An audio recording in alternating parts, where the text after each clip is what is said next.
All right, here we go. General election less than a month away. The first televised gubernatorial debate happened right here in our studio last night. So it was an hour of jabs and also some people going on the defense here as Republican Ashley Kalus and Democrat incumbent McKee fought it out for the votes of you, the Rhode Islanders here. Erica Ritchie live in studio right now with all the highlights. Well, guys, good morning. Ashley Kalus demanded answers. The governor didn't take the bait. They each stuck to their talking points, articulating what they think voters want to hear with just 27 days to go until Election Day. I would immediately roll back the rate hikes and I would suspend the tax on electricity. With cost of living as the #1 issue for Rhode Island voters going into this election, according to our recent polling, the candidates tackled energy rate hikes right out of the gate. With all due respect, Governor, I don't think you understand your powers that were given to you by the General Assembly under a bill that was passed 40 years ago, which allowed you to intervene with an emergency order and immediately stop this crisis. Do you understand that you had this ability and simply did nothing? Do you understand that we're providing millions of dollars of relief for utility ratepayers right now? We've been aggressively working on that, and right now 39,000 families, the lowest income families in the state of Rhode Island, will pay less on their electric bill this winter than last winter. From there, it was on to another hot topic among Rhode Island voters: abortion. In 2019, the right to abortion was codified in state law. I will do nothing to change that law. I believe the people spoke through their elected officials. And like a majority of Rhode Islanders, I do not support partial birth or taxpayer-funded abortions. This is really serious. And for Ms. Kalus to slough this off as being, oh, I'm with you, but she's completely against you. I am pro-choice.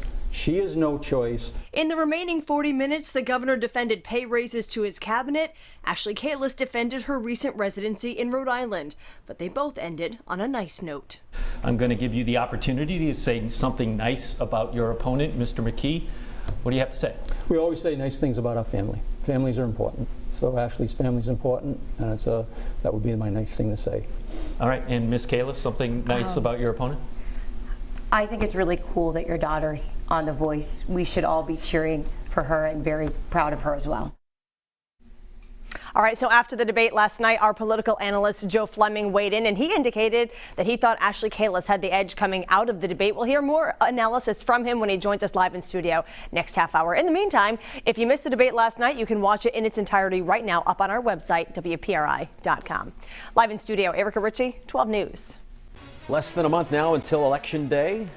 12 News hosting a debate last night between the two major candidates for governor right here in our studio. Yeah, we had, of course, the incumbent McKee and his challenger Ashley Kalus. They went head-to-head for an hour in our studios. Tim White and Ted Nisi asking them a number of questions about key issues that are facing Rhode Islanders. And 12 News reporter Erica Ritchie live right now in studio to break it all down for us. All right, guys, good morning. Let's get right to it. No major sparks flying as the two squared off here in our studios last night, even though each of them took a number of swipes at each other for where they stand on the key issues. I would roll back the electricity hike, and I would also suspend the tax on electricity. We're on top of it, and we are providing relief to ratepayers right now. Ms. Kalus? As governor, you have an obligation to help people that are choosing between eating and heating, and to do it right now. You have the authority to do that. Well, you don't understand the way that rates are structured, Ms. Kalus, and that's one of the problems that you have.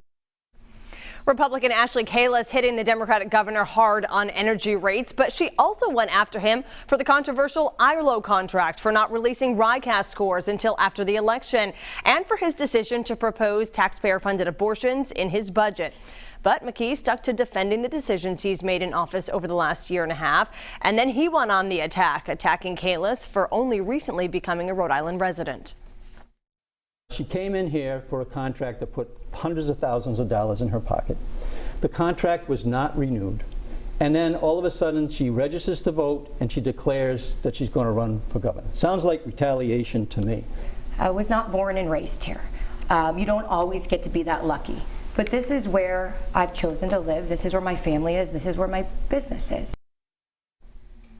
And guys, if there's one thing that both campaigns learned from the September primaries, it's that timing matters when it comes to setting the debate stage. And that's why the timing of last night's televised debate was so important. It comes just 1 week before early voting begins, and that's unlike the primaries where the debate came after those early ballots were cast. Guys, back to you.